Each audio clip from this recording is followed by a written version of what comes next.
I think we're all seeing the aftermath of the Ethereum merge, more so with the Ethereum proof of work chain that has been hyped. A lot of people wanted to get the airdrop of this coin. Was that a good idea? Also, Cardano's update is soon approaching as well.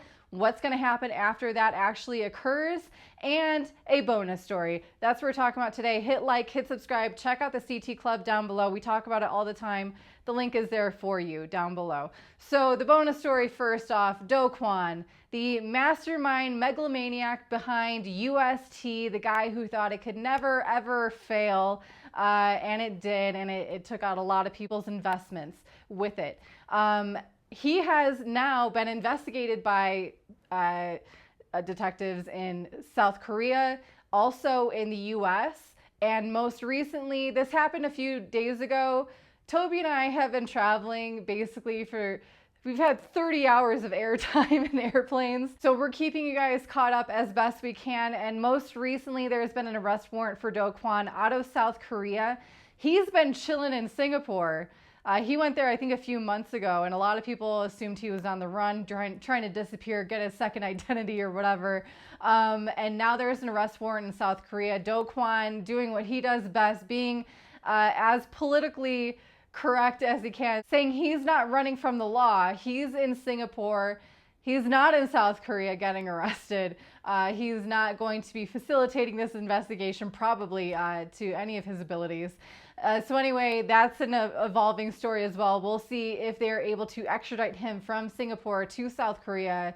How long can they keep him locked up for? What is that going to look like? That is a precedent to be set for sure. I'm glad I'm not Dokwan these days. Also, what's happening now with the Ethereum POW token, the Ethereum proof of work chain that has continued on despite the merge happening and the Ethereum moving to proof of stake. Now we have ETHW coin, where some of the big Ethereum miners have assign their mining power to. But what is happening now is on that chain, most of those miners will be bankrupt very shortly.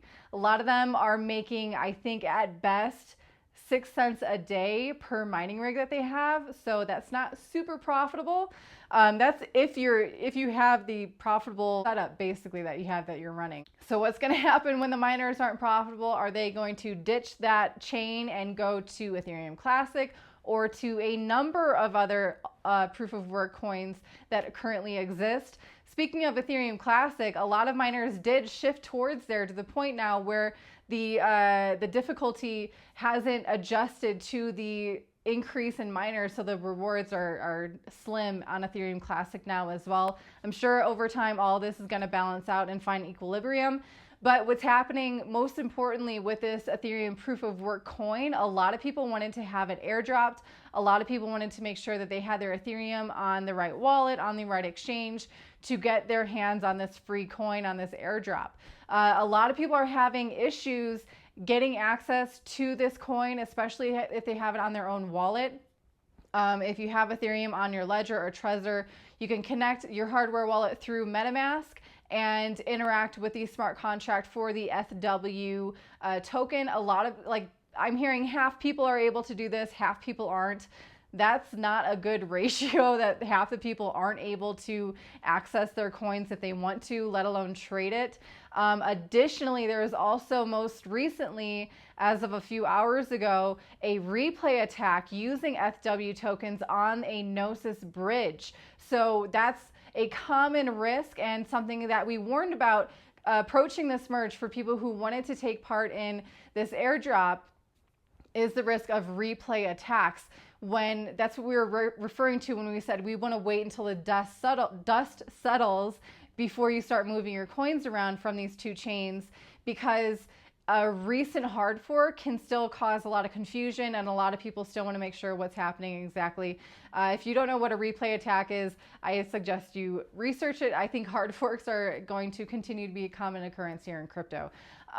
So more to say about that. But also now Cardano and their Vasil hard fork, that they have set in motion one of the last stages to implement this upgrade.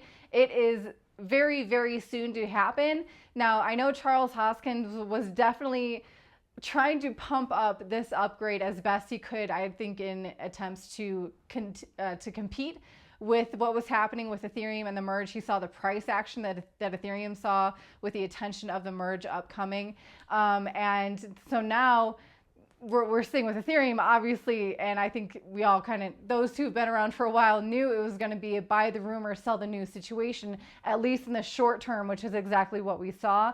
Long term, I think the economics of the tokenomics of Ethereum, their burning mechanisms, the decreased emission of coins, we're going to see an increase in price in Ethereum over time. In the long run, we're talking about no short-term price predictions are happening here. But with Cardano, now we have Ethereum being proof of stake. That was a big step up that Cardano had, in their opinion, over Ethereum. Now Ethereum is in the proof of stake game too.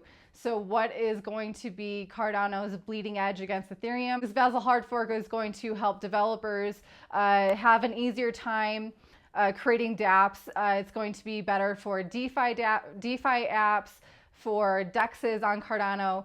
I'm not sure how much of a change it's going to be for the end user, if it's going to be cheaper, faster to use. They talk about scalability. So again, full disclosure here is that we have investments in Ethereum and Cardano both. If that is ever to change, our CT Club members will be the first to know. So for you Cardano lovers out there, I'm not hating on Cardano. This is just the facts of what happens in a market. A lot of people buy the hype, they sell the profit afterwards. We'll see what happens Cardano long term. We are invested to see what happens anyway.